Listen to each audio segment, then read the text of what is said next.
저는 올해로 결혼 5년 차로 이제 30대 중반에 접어드는 여자입니다. 남편은 저보다 2살이 많네요. 오는 8월에 아이가 태어나기로 예정되어 있습니다. 결혼 5년 차인데다가 저도 남편도 나이가 30대 중반으로 향하고 있는데 굳이 따지고 본다면 조금 늦은 감이 있기는 하지요.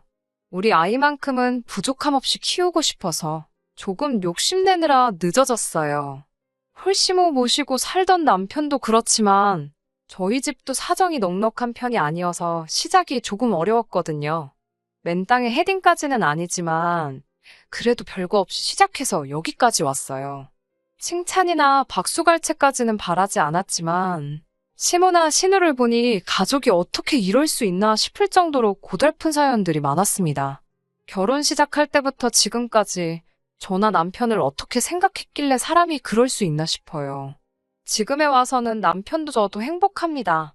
남보다 더 멀게만 느껴지던 시가족들, 이제는 이렇게 떼어내버리고 말았으니 솔직한 심정으로 제 속이 다 후련합니다. 아니, 굳이 따지고 들자면 신우와 시모의 갑질은 결혼 전부터, 남편이 저를 알기 전부터 시작되었겠네요. 남편과는 연애 1년 반이라는 길고도 짧은 시기를 거쳐서 결혼까지 결정하게 되었어요. 저도 30을 바라보고 있던 상황이었고 연애하면서 둘이 너무나도 잘 맞았기에 결혼을 결심하는 게 그렇게 어려울 건 없었습니다. 남편은 조금 서두르는 느낌이 없지 않아 있었는데 남편이 결혼 전에 어렵게 꺼낸 이야기는 그야말로 충격적이고 많은 고민을 하게 만들었습니다. 31살의 나이로 군대 전역과 대학 졸업 동시에 취직을 하게 된 남편은 나이는 젊은 편이지만 경력 6년 차의 베테랑 사원이었어요. 졸업한 대학교에 비해서 취직도 괜찮은 곳에 했고 어느 정도 유명한 회사에서 일을 하고 있었거든요. 제 또래 취직 준비해보던 사람이면 이름 한 번쯤은 들어봤을 법한 계열사도 여러 개 가지고 있는 규모가 있는 회사였습니다. 6년차 직장인답게 연봉도 꽤나 높은 편이었는데 정작 결혼 준비를 앞두고 남편이 모아놓은 돈이 썩 많은 편이 아니었어요. 액수는 4천만 원이 조금 넘는 정도였습니다. 그 당시 남편이 받고 있던 1년치 연봉보다 안 되는 액수가 남편이 모아놓은 돈의 전부였습니다. 솔직히 많이 충격적이었어요. 왜냐하면 저 또한 4년 차의 회사원이었고 회사도 연봉도 남편보다 제가 조금 떨어지는 편이긴 했는데 그런 저조차도 통장에 이미 6천만 원의 결혼 자금이 모여있던 상황이었거든요. 그렇다고 해서 연애하는 동안 제가 봐온 남편의 모습 중에서 과소비를 한다거나 소비에 있어서 절제를 못한다거나 비계획적인 지출을 한다거나 쓸데없는 데다가 돈 쓸 사람은 아니었거든요. 그래서 혹시 돈을 모으지 못한 부분에 대해 무슨 사정이 있는지 물어봤습니다. 남편은 솔직하게 말해줬어요. 아버지가 남편이 어릴 적 돌아가셨다는 사실은 연애하는 동안 이미 남편에게서부터 들어 알고 있던 이야기였는데 세세한 부분에 대해서는 따로 이야기해준 적은 없었거든요. 남편은 당시 홀시모 모시고 살면서 위로 누나가 한 명 있는데 누나도 아직 결혼을 하지 않아서 셋이서 다 같이 살고 있었어요. 남편의 누나, 그러니까 신우 또한 직장인이기는 한데 그간 집에 들어가는 거의 모든 비용, 생활비라든지 공과금이라든지부터 시모와 신우 용돈까지 전부 다 남편이 벌어오는 월급에서 나가고 있었다는 충격적인 사실을 전해주더라고요. 사실상 남편이 집안의 가장 역할을 하고 있었던 것이었지요. 숨기지 않고 말해준 용기가 참 가상했어요. 하지만 그렇다고 해서 정직하고 말고를 떠나 솔직히 누가 결혼 전에 그런 소리 들으면 기뻐하겠나요? 어느 집이던 그 집의 기둥은 뽑아오는 게 아니라는 말이 괜히 있는 게 아니기에 저 또한 결혼 문제가 쉽게 결정할 수 없는 일이라고 생각하고 있었습니다.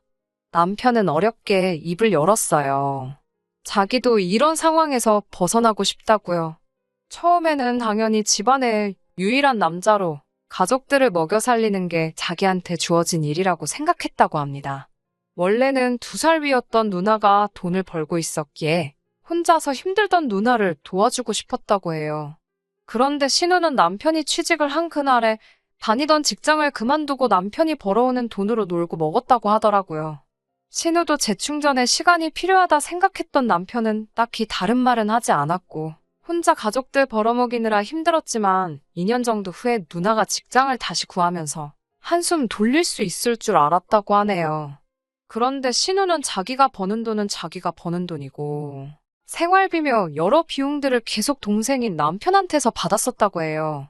남편이 달리 불만을 가지고 살지는 않았는데 저에게 청혼을 했던 그 초에 신우가 자기 명의로 아파트를 하나 사게 되면서 생각을 고쳐먹게 되었다고 합니다. 서울 변두리에 있는 오래된 아파트이긴 하지만 자기는 6년이란 긴 시간을 일하면서 취미라고 할 만한 것도 가지지 못하고 죽어라 일만 했는데도 통장에 남아있는 돈이 한 푼도 없었다고 하네요. 그때 남편은 이 생활을 청산하고 가족으로부터 독립을 해야겠다는 생각을 하게 되었다고 합니다. 현실에서부터 달아나기 위해 저랑 결혼을 결심한 건 절대 아니고 저랑 함께라면 그 어떤 힘든 일도 이겨낼 수 있을 것 같다며 저를 향한 마음은 진심이라고 전해왔어요. 그런 사정을 저한테 거짓으로 말하고 가족들 뒷바라지 하고 있던 사실 또한 저 모르게 다른 변명으로 둘러댈 수도 있었는데 모든 걸 사실대로 말해준 걸 보니 남편의 진심이 느껴졌어요. 더 이상 가족들의 기둥이자 지갑으로 살지 않겠다는 말에 확신이 느껴져서 결국 저도 결혼을 하기로 결정을 하게 되었네요. 이래저래 해서 결혼 비용을 최소화하는 식으로 해서 돈을 좀 아끼기로 했어요. 그래도 좋은 사람들을 만나서 여기저기서 도움받아가면서 비용을 많이 줄일 수 있었네요. 결혼식 비용을 아낀다고 상황이 여유로운 건 결코 아니었지요. 둘이 합쳐 1억으로 서울 어디에 집을 구하겠어요. 말씀드린 대로 저 또한 친정에서 어떠한 지원도 바라기 힘든 와중에 아무리 남편이 여태껏 가장 역할을 하며 집안의 기둥 역할을 했다고 한들 상황 뻔히 알고 있는데 시댁 쪽에서 돈을 좀 더 해올 수 없다는 것도 잘 알고 있었습니다. 한참 대출도 알아보고 이래저래 백방으로 조금이나마 아껴보려 발품 손품 팔아가며 알아보고 있는데 신우와 시모가 저희 좀 보자고 할 이야기가 있다고 해서 자리를 만들었어요. 약속 장소에서 시어머니가 너희들 집을 구하고 있는데 돈도 모자라고 여러모로 애로사항이 많다고 들었다고 먼저 말을 꺼내시더라고요. 뭐 얼마를 지원해주겠다 하는 말은 기대도 안 했는데 저희가 고생하고 있다는 걸 알아주시니 남편도 시어머니의 그런 반응을 예상 못했는지 조금 놀라는 분위기였습니다. 이윽고 신우가 입을 열더니 자기가 자가로 아파트가 있는 건 알지 하며 말을 꺼내더라고요. 남편한테는 신우가 자가로 집을 가지고 있는 게 영린 같은지라 조금 심기가 불편한 표정이었어요. 남편한테서 생활비며 뭐며 다 뜯어내서 산 거나 마찬가지인 집이잖아요. 신우가 이어서 말을 하기를 자기는 그 집이 위치도 그렇고 출퇴근하는데 거리도 그렇고 해서 그 집에는 세를 주고 있는 상황이라 말해주더군요. 그런데 이번에 세입자가 나가게 되면서 새로 세입자를 구해야 하는데 너네가 들어가 살 생각이 있느냐 묻더라고요. 남편 자존심도 생각해야겠지만 더할 나위 없이 좋은 이야기 듣던 중 반가운 소리였지요. 남편도 한 수 접고 누나가 그렇게만 하게 해주면 고맙지 하면서 조금 숙이고 들어가더군요. 신우는 앞뒤 다 잘라먹고 그러면 너네가 들어가 사는 걸로 하고 하면서 전세금 이야기를 꺼냈습니다. 저는 당연히 동생 일이고 그 아파트도 사실 동생 덕분에 자가로 구한 거나 마찬가지니 시세보다 더 싸게 해주겠다고 꺼낸 이야기인 줄 알았는데 그게 아니더군요. 오히려 시세보다 훨씬 더 높은 가격을 부르는 거예요. 한다는 말이 신혼부부 전세금 대출이 이자가 싸지 않냐면서 신우가 지금 알아보고 있는 아파트가 한 채 더 있는데 자기가 대출을 받으려면 이자가 비싸니 저희 보고 대출을 받아오라는 뜻이었어요. 남편이 어이없어 하면서 우리가 지금 한 푼이라도 더 아껴보자고 알아보고 있는 거지. 예산을 훌쩍 뛰어넘으면서까지 그 집에서 살 이유는 없는 것 같다고 딱 잘라서 거절을 했습니다. 신우가 약이 잔뜩 올라서 하는 말이 저희가 도와주기만 하면 자기가 아파트를 한 채를 더 할 수가 있는데 누나가 돈 벌자고 하는 이야기인데 동생인 너가 그렇게 나오면 어떡하냐면서 열을 내더라고요. 더럽고 치사하게 나오는 게 누군데 오히려 저희한테 역정을 내면서 짜증을 부리더라고요. 시모도 나서서 남편 보고 이자 싸게 돈 좀 해오라고 가족끼리 서로 도와야지 않겠냐고 하는데 말이 가족끼리 서로 돕자는 거지. 일방적으로 저희가 희생을 하라 강요하는 소리였어요. 남편도 저한테 했던 말이 있으니 굴하지 않고 그렇게 할 생각 없다고 단호하게 나오니 신우가 이내 잠잠해지더니 알겠다고 하나뿐인 동생 위해서 자기가 손해 좀 감수를 하겠다고 나오더라고요. 그런데 전세금도 매물 나와 있는 거에 비해 별반 차이 없는 금액을 말하면서 싸게 들어와서 살게 해주는 대신에 조건이 있다면서 말도 안 되는 요구를 하기 시작하는 겁니다. 자기가 잘 아는 업체 알아봐 놓은 데가 있다고 저희가 새들어 살다가 인테리어를 싹 다 새로 해놓고 나가기만 하면 된다고 하는 거예요. 그러면서 견적이라고 말하는데 2년 내로 하면 지금 내놓은 견적 그대로 해주기로 했다고 3천만 원만 따로 모아놓으라는 거예요. 속이 훤히 보이더군요. 저희가 나가게 돼서 세를 다시 주거나 아파트를 팔거나 하려면 구축 아파트라고 해도 내부 인테리어를 새로 해놓은 게 더 유리하니 그 비용을 저희 보고 내라고 하는 거였지요. 끝까지 독립해서 이제 자기 인생 찾겠다는 동생한테서 마지막까지 한 푼이라도 더 뜯어먹을 생각밖에 없는 거예요. 남편도 결혼하면서 이제 생활비도 더 줄 수가 없다 이미 말을 했다고 하니 신우랑 시모도 이번이 마지막 기회라고 생각했는지 마지막 한 방울까지 다 짜내서 털어먹으려는 계획을 가지고 있던 겁니다. 그러는 와중에 언성이 높아지고 조금 다투는 식으로 이야기가 오고 가게 되었습니다. 여태 내가 벌어온 돈에 빌붙어서 산 집 아니냐. 어차피 그 집은 전세로 들어가도 우리 예산을 초과해서 그 돈 내고 전세로 들어갈 생각도 없다 하고 못을 박았어요. 하물며 2년 살고 3천만 원 들여서 인테리어 새로 해주고 집을 빼줄 생각도 없다고.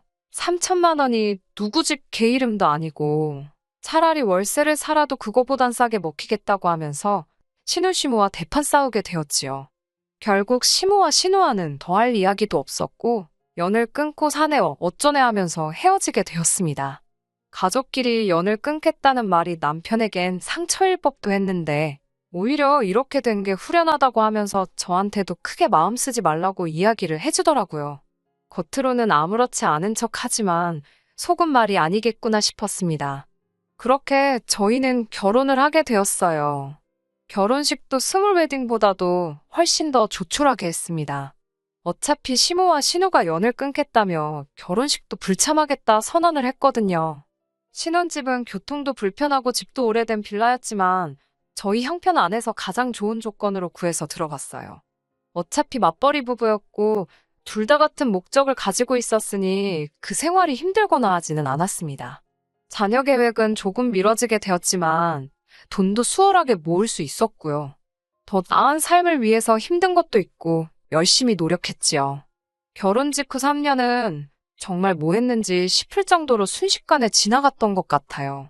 워낙 바쁘게 살았던지라 누구 만나고 할 시간도 없었지만 식가족하고는 만날 일이 전혀 없었지요. 아들 결혼식도 기분 나쁘다고 안 온 사람들하고 무슨 교류가 있었겠어요. 그런데요, 어떻게 제 연락처는 알아낸 건지 신우한테서 전화를 한 통 받게 되었습니다. 이미 남처럼 지낸 지가 3년인데 제가 뭐라 할 이야기는 아닌 것 같고 가족일이니 저보다는 남편하고 직접 통화하시라고 했어요. 남편도 신우가 먼저 연락을 해왔다는 게 의외로 보였고 그간 어찌 지냈냐, 그래도 가족인데 명절 때마다 보고 싶더라 하는 그런 이야기를 나눈 것 같았습니다. 남편도 그 꼴로 연을 끊게 되었지만 그 기간 동안 가족들하고 연락 한 통 없이 지내며 나름 고충도 있었고 외롭고 힘들었던 부분이 있었나 봐요. 그래서 다시 한번 만나기로 했지요. 약속 장소에 나갔는데 신우와 시모가 먼저 도착해서 저희를 기다리고 있었습니다. 멀리서부터 반갑게 손을 흔드는 두 사람 모습에 남편도 어느 정도 벅차오르는 듯해 보였어요. 시작이 안 좋았지만 이제부터 잘 지내볼까 생각했던 그 마음은 신우와 시모와 인사를 하자마자 날아가 버리고 말았습니다. 거두절미하고 신우와 시모가 저희한테 꺼낸 말은 너네 집 산다고 돈 좀 모아놓은 게 있지 않냐면서 그 돈 좀 보태라고 하더군요. 자기가 알아봐 놓은 대박 아파트가 있다면서 지금 사놓고 몇 년만 묵히면 큰 돈이 될 거라고요. 그때랑 다르게 저희한테 빌리는 거고 집값이 오르면 저희 목도 좀 쳐서 돌려주겠다고 하는 겁니다. 남편 표정은 실망한 기색이 역력했어요. 시간이 지나 앙금이 사라지고 오해가 풀렸다고 생각했는데 고작 한다는 말이 그때랑 다를 바 없는 이야기였으니 말이지요. 그때 저희가 자기 제안을 거절해서 그때 보고 있던 아파트를 놓쳤다면서 그 집이 지금 얼마인지 아냐며 손해가 막심했다고 하더라고요. 돈이 없어 못 산 걸 가지고 저희 때문에 손해를 봤다는 말부터 시작하니 무슨 기대를 하고 이 자리에 나왔나 싶었습니다. 아무튼 그때 저희 때문에 손해본 것도 있지만 다 용서해주겠다면서 이번에는 두 번은 오지 않을 기회이니 가족의 일원으로서 동참하라고 하는 거예요. 영끌을 하려는데 대출받을 곳도 없고 하니 영 끊고 지내던 저희들 돈이 필요해서 불러낸 주제에 뭐가 저리 뻔뻔한지 싶었습니다. 이런 이야기 하려고 부른 거면 그냥 여지껏 그랬던 것처럼 영 끊고 지내자고 하고 남편은 자리에서 일어났어요. 신우는 어떻게든 돈을 마련해야 했는지 그러면 너네 어차피 집 사야 되지 않냐면서 자기는 돈이 필요하니 자기 명의 아파트라도 사가라고 하더라고요. 남편도 나름 지푸라기라도 짚고 싶은 심정이었을 것 같네요. 이러나 저러나 저희가 이제 집도 알아보고 싶었고 신우가 돈이 필요해서 금매로 내놓는 집일 테니 조금 싸게라도 해주면 신우는 필요한 돈이 생기는 거고 저희도 적당한 집을 구할 수 있는 거고 가족 간의 불화도 해결되지 않겠나 하는 기대였나 봐요. 마지막이다 하는 심정으로 남편이 얼마에 해줄 건데 하고 물었는데 역시나 우리 신우 그냥 넘어가는 법이 없었네요. 워낙 오래된 아파트고 위치도 위치인데다가 단지도 작아서 재개발 이야기가 10년도 전부터 있던 곳인데 아직도 재개발 소식이 없어서 서울 집값이 그렇게 오르던 와중에도 집값이 변동이 전혀 없는 아파트였어요. 그런데 신우가 그 아파트 가만 냅두기만 해도 10억까지 올라갈 아파트라고 하면서 3억짜리 아파트를 저희 보고 5억에 가져가라고 하더군요. 몇 년만 지나면 저희들 앉아서 5억을 버는 거라고 하면서요. 남편이 자기가 무슨 기대를 한 건가 싶은 표정을 지으면서 누나 지금 미쳤냐고 제정신이냐고 한마디 하더라고요. 세상 어느 멍청이가 3억에 매물이 몇 개나 있는 아파트를 5억을 주고 사가겠냐고 하면서 제발 정신 좀 차리고 내 돈 털어먹을 생각 좀 하지 말라고 일침을 날리는데 제 속이 다 후련하더라고요. 급전이 필요하면 시세보다 싸게 파는 게 당연한 거 아니냐고 동생이라고 어떻게 한 푼 뜯어낼 생각하지 말고 엄마도 누나도 정신 차리고 사람답게 살라 말하고 자리에서 일어났습니다. 돌아가는 저희 뒤에다 대고 진짜 연을 끝내 어쩌네. 너 같은 놈은 가족도 아니네 하면서 소리를 지르는데 들은 척도 안 하고 집으로 돌아왔어요. 남편도 이제 더는 아쉬울 것도 없는지 세상 후련하다고 하면서 앞으로 우리 잘 될 생각만 하자고 가족들 정 때문에 잠깐 흔들린 모습 보여줘서 미안하다고 사과하며 다짐을 했습니다. 그리고 작년 늦가을에 남편과 제 명의로 드디어 아파트를 구하게 되었어요. 위치가 살짝 아쉽긴 하지만 거의 무일푼으로 시작해서 5년 만에 두 사람의 힘으로 이뤄낸 쾌거라고 생각해서 정말 기뻤네요. 저희가 전문 기술자는 아니지만 이리저리 알아봐서 내부도 직접 고치고 저희들 보금자리를 만들었네요. 격경사로 이사와 동시에 아이도 생기게 되었고요. 정말 너무 행복했지요. 그리고 새해가 밝고 얼마 지나지 않아서 또 그동안 연락 한 통 없이 지내던 시가족들한테서 연락이 왔어요. 우리가 한 번 속지 두 번은 속지 않는다고 저희 잘 지내는지 궁금해서 연락했다는 말에 시큰둥하게 대답했습니다. 또 말도 안 되는 이유로 우리한테 한 푼이라도 뜯어갈 생각이겠거니 했지요. 소식은 어디서 들었는지 집 샀다는 이야기 들었다며 축하를 해주면서 이제 명절인데 가족끼리 한번 뭉쳐야지 않겠냐고 하는 겁니다. 사뿐히 무시해주고 있었는데 설 당일날 우리 집은 어떻게 알고 찾아왔어요. 남편이 그나마 외삼촌 한 분하고는 연락을 하고 지냈는데 삼촌 통해서 수소문해서 찾아왔다고 하더라고요. 그런데 시무랑 신우가 몰골이 말이 아니었어요. 그동안은 집 보러 다닌다고 절대 후줄근하게 하고 다니던 사람들은 아니었는데 말입니다. 살도 좀 빠져 있었고요. 근처 마트에서 집들이 선물이랍시고 휴지도 사오고 했더라고요. 남편이 여기는 왜 왔냐고 날이 잔뜩 서 있는데 그 몰골을 보니 그냥 보내기도 그래서 들어오라고 했지요. 집을 둘러보더니 잘해놓고 산다고 보기 좋다고 하면서 웬일로 가족 같은 말을 건네주더라고요. 또 무슨 어이없는 투자권유를 하며 우리 돈 빼먹을 생각을 하려나 했더니 이번엔 투자권유가 아니었어요. 대뜸 자기들 좀 살려달라고 빌기 시작하대요. 이야기를 듣자 하니 2년 전에 저희한테 아파트 새로 하나 알아놨다고 돈 내놓으라고 했던 그 아파트 있잖아요. 신우명의 아파트는 팔아서 자본을 만들고 시어머니 집도 담보로 대출받고 여기저기서 있는 대로 연끌을 해가지고 기어이 그 집을 샀나 봐요. 그런데 이번에 부동산 대란이 오면서 그 집은 신우랑 시모가 그 당시에 영끌했을 때보다도 가격이 폭락을 했답니다. 그런데 이자는 이자대로 나가고 있고 두 사람 벌이로 도무지 그 이자조차 감당할 수 있는 수준이 아니라는 거예요. 신우도 시모도 그 이자 감당하겠다고 투자까지 뛰고 있는데도 택도 없다고 합니다. 집은 금매로 내놓긴 했는데 누가 사가는 사람도 없나 봐요. 그 집이 정리되는 대로 빚잔치하고 저희 돈도 다 갚을 테니까 팔릴 때까지 이자 내는 것 좀 도와달라고 거의 바짓가랑이라도 붙잡을 기세로 제발 좀 도와달라고 울부짖더라고요. 목소리 떵떵거리던 양반들이 저 자세로 나오니까 솔직히 마음이 조금 그랬는데 남편이 그동안 쌓인 게 많았는지 일침을 놓더라고요. 누나나 엄마가 내가 가족들 도움 필요로 할 때 뭐 하나 도와준 적이 있느냐면서 어떻게든 나한테 한 푼이라도 더 가져갈 생각만 하던 사람들이 이제 와서 도와달라고 하면 자기가 도와주겠냐고요. 집들이 선물이라고 사온 휴지를 던지면서 이 휴지가 내가 첫 직장 취직하고 나서 처음으로 누나랑 엄마한테 뭐 하나 받아보는 거라고 만약에 생각했던 대로 투자가 잘 돼서 떼돈을 벌었으면 지금 이 자리에 나를 찾아오기나 했겠냐 하면서요. 그때 내가 내 돈 투자해서 날려먹었으면 어떻게 할 생각이었냐고. 이렇게 된 거 다 자업자득이지 않냐며 일 없으니 제발 가라고 엄마나 누나나 제발 염치 좀 챙기고 살고 이제 진짜 두 번 다시 우리 앞에 나타나지 말라고 속 시원하게 한마디 하더라고요. 얼마 전에 연락이 왔어요. 어떻게 신우랑 시모는 그 아파트를 정리하기로 했나 보더라고요. 손해가 막심했지만 그래도 다행인 건 빚은 남지 않았나 봐요. 아직 시어머니 집이 있으니 두 사람 빚 없이 지낼 곳도 있고 사는데 지장은 없을 건가 봐요. 신우랑 시모가 눈물로 용서를 구하고 앞으로 두 번 다시 돈에 관련된 이야기는 하지 않겠다고 다짐을 하는데도 남편은 단호하게 그냥 거리 두고 지내자고 못을 박더라고요. 남편은 가족과 완전히 등지게 되었으니 마음 아픈 일이겠지만 이미 5년을 연을 끊고 살았는데 어느 정도 이겨낸 것 같아 보이더라고요.